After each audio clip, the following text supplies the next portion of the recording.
ఇక ఇంకో ఆమె నేను అమ్మనైతా అంటుంది. ఈ అమ్మేమోగానే తాతం చేసింది. అమ్మా నీ మర్మన్న తల్లి వేసాను బంద్ చేయి తల్లి, మేము ఇక్కడ కోరుకుంది ఎడ్యుకేషన్ హెల్త్ మాకు కావలసినటువంటి హక్కులను కోరుతా ఉన్నాం. మాకు తెలియదా నీ డేరానికి ఎవరు ఉన్నారో మాకు తెలియదా, నువ్వు ఎవరి కోసం దుకాణం తెరిచినావో తెలియదా, మాకు తెలియకుంటున్నావు.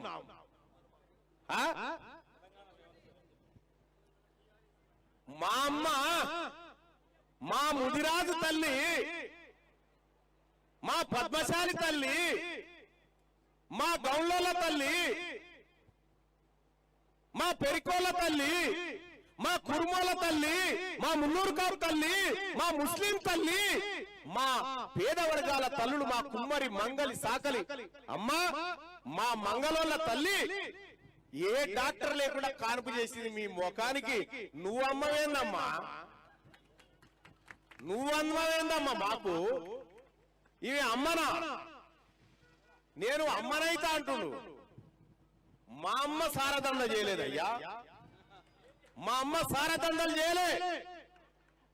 మా అమ్మ కష్టపడ్డది, మా అమ్మ కూలీలు చేసింది. నీ లెక్క దిగుమతయ్యి ఇలా ఈమె చేసినాకనే బతుకమ్మనట, ఈమె ఆడినాకనే బతుకమ్మ ఎరకనట మనకు. అది వరకు ఎవడు బతుకమ్మ ఆడలేమంతానా. ఇలా నేను చెప్తా ఉన్నా, మా తెలంగాణ రాజ్యాధికార పార్టీలో ఉన్నటువంటి మా ఆడబిడ్డల కాలుకోటికి సరిపోవు నువ్వు. మా తెలంగాణ రాష్ట్రంలో ఉన్నటువంటి మా బీసీ ఆడబిడ్డల కాలికోటికి సరిపోను. నే అమ్మనైతా అని చెప్తా అంటున్నాను. అమ్మా నేను ఈ వేదిక మీద నేను చెప్తా ఉన్నా, రెండోసారి మంత్రివర్గ విస్తరణ అయినప్పుడు వాకటి శ్రీహరి గారు, అడ్లూరి లక్ష్మణ్ గారు, వివేక్ గారు ఈ ముగ్గురు ప్రమాణ స్వీకారం చేసిరు. నీ నాలుగో పేరు ఉండేనా లేదా నీ పిల్లల మీద ఒట్టే చెప్పు. ఆ రోజు నువ్వు ప్రమాణ స్వీకారం చేసేది ఉండేనా లేదా? చివరి క్షణంలో రాహుల్ గాంధీ ఎంటర్ అయిన పేరు తీసేపిస్తే ఏం జరిగింది తల్లి? నువ్వు ఇవాళ మంత్రికి ఉండేదానివి కదా, ఆయన రాహుల్ గాంధీ ఎంటర్ కాకపోతే మీ నాయన నిన్ను ఎందుకు ఎలగొట్టాడు తల్లి? నువ్వు ఢిల్లీకి పోయి కాంగ్రెస్ వాళ్ళతో చేతులు కలిపినవానే కదా నిన్ను పక్కకు పెట్టింది. నువ్వేదో ఆత్మగౌరవ సమస్య అని చెప్పుకుంటా ఉన్నావు. ఈ బిడ్డల ఆత్మగౌరవం కోసం, ఈ పేద వర్గాల అసలైన విద్య కోసం ఈ మీరు అధికారంలో ఉన్న 10 ఏళ్లలో ఎన్నడన్నా రైట్ టు ఎడ్యుకేషన్ అమలు చేయమని చెప్పిందా? చెప్పిరా? మరి బీఆర్ఎస్ పార్టీ నాయకులను నేను అడుగుతా ఉన్నా, సరే అది మీ ఇంటి పంచాయతీ, మీరు ఏమన్నా గారు ఏడ్చబోరు కానీ ఒక మాట చెప్తా ఉన్నా, మీరు మా వర్గాల ప్రజల్ని చట్టాలు ఇంప్లిమెంట్ చేయకుండా మోసం చేశారు. కానీ మేము చెప్తా ఉన్నాం, మేము నిజాయితీ పరులం. రేపు మా బీసీలు ప్రభుత్వంలోకి వచ్చిన తర్వాత మీ బిడ్డలకు కూడా ఫ్రీ ఎడ్యుకేషన్ ఇస్తాం, మీ బిడ్డలకు కూడా ఫ్రీ ఎడ్యుకేషన్ ఇస్తాం. ఎడ్యుకేషన్ అనేది అందరికీ దక్కాలి. అది రెడ్డి వెలమ కమ్మ కాదు, అందరికీ ఎడ్యుకేషన్ దక్కాలి, ఫ్రీగా దక్కాలి. అది ఫండమెంటల్ రైట్.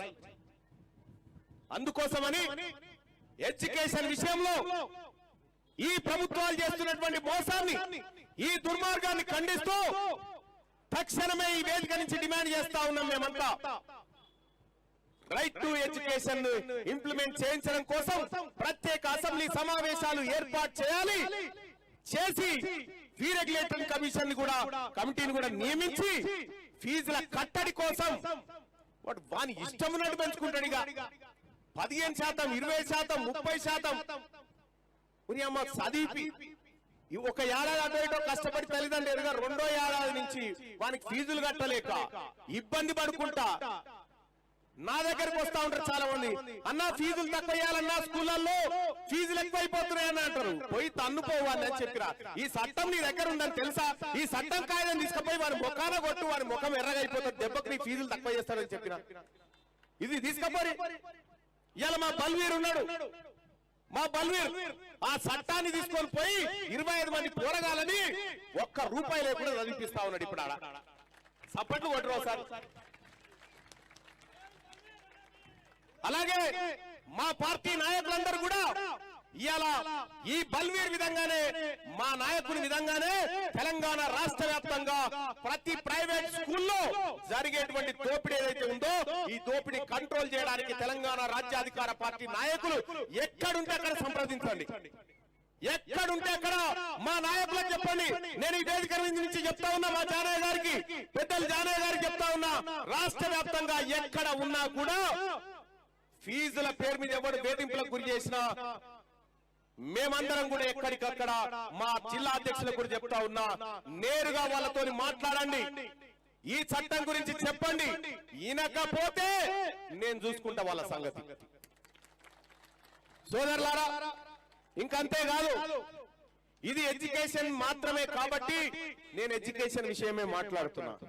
వేరే రాజకీయాలు మాట్లాడాల్సినటువంటి అవసరం వేరే వేదిక మీద ఉంటుండొచ్చు, కానీ ఎర్రటి ఎండలో ఎవరి సత్తి వాళ్ళు కట్టుకొని వచ్చినటువంటి తల్లిదండ్రులు ఎవరైతే ఉన్నారో ఈ చట్టం అమలు చేయాలి అనేటువంటి నినాదం మనం గట్టిగా చేయాలి. మనం 10 మంది విద్యార్థులకు తల్లిదండ్రులకు చెప్పాలి, ఇది ఒక చట్టం ఉంది మనకు, ఇది ఇంప్లిమెంట్ అయితే ఇలా 50,000 ఫీజు 20,000కే వస్తుందని చెప్పండి. ఇది ఈ విషయాన్ని తెలియజేయండి. మరి రైట్ టు ఎడ్యుకేషన్ అమలు చేయాలా వద్దా? చేయాలనుకుంటే చేతులు ఇవ్వటండి. Right to education, right to education, right to education, right to education. జై తెలంగాణ, జై బీసీ. సోదరులారా, ఇవాళ కూర్చోరి ఇంకా అయిపోలే, కూర్చోరి. ఇవాళ వికలాంగులకు ముత్తినేని వీరయ్య గారు ఈ సప్పుడేందా అక్కడికొచ్చే కాడు ఉండదు, కానీ వికలాంగుల చైర్మన్ ముత్తినేని వీరయ్య గారు మరుగుజ్జులకు 20 మోటార్ వాహనాలు ఇస్తామని మాట ఇచ్చి ఇప్పుడు మాట తప్పిండని చెప్పి చెప్తా ఉన్నారు. మంత్రులకు లెటర్ రాసినా అని చెప్పి మోసం చేసినాడు. మేము అడిగితే అంతా ఉత్తిగానే చెప్పి అని అంటూ ఉన్నాడు అని చెప్పి ఒకటి. రెండోది, మహబూబ్ నగర్ నుంచి పాదయాత్రగా నడుచుకుంటూ వచ్చి రైట్ టు ఎడ్యుకేషన్ ఇక్కడ ఇంప్లిమెంట్ చేయాలని ఎర్ర జెండలో 3 రోజుల కింద మహబూబ్ నగర్ నుంచి పాదయాత్రగా నడుచుకుంటూ వచ్చినటువంటి బిడ్డలు ఇగో ఇక్కడ ఉన్నారు చూడండి. వీళ్ళు రైట్ టు ఎడ్యుకేషన్, వీళ్ళు అసలైనటువంటి బిడ్డలకు ఒక్కసారి గట్టిగా చప్పట్లు కొట్టి రైట్ టు ఎడ్యుకేషన్ ఇంప్లిమెంట్ చేయించేటువంటి పోరాటంలో భాగస్వాములైనటువంటి ముందు వరుసలో ఉన్న బిడ్డలకు గట్టిగా చప్పట్లు కొట్టండి. సోదరులారా, ఇంకొక విషయం చెప్తా ఉన్నా, ఇక్కడ తెలంగాణ రాష్ట్రంలో రైట్ టు ఎడ్యుకేషన్ అమలు చేయడం కోసం మన వట్టే జానన్న గారి నాయకత్వంలో ఈ రాష్ట్ర పార్టీ ముందుకు వెళ్తుందని చెప్పి మీ అందరికీ తెలియజేసుకుంటూ, ఒక్కసారి తల్లిదండ్రులారా వట్టే జానయ్య గారి ఫోన్ నెంబర్ ఒకసారి చెప్తాడు, మీరంతా నోట్ చేసుకోండి.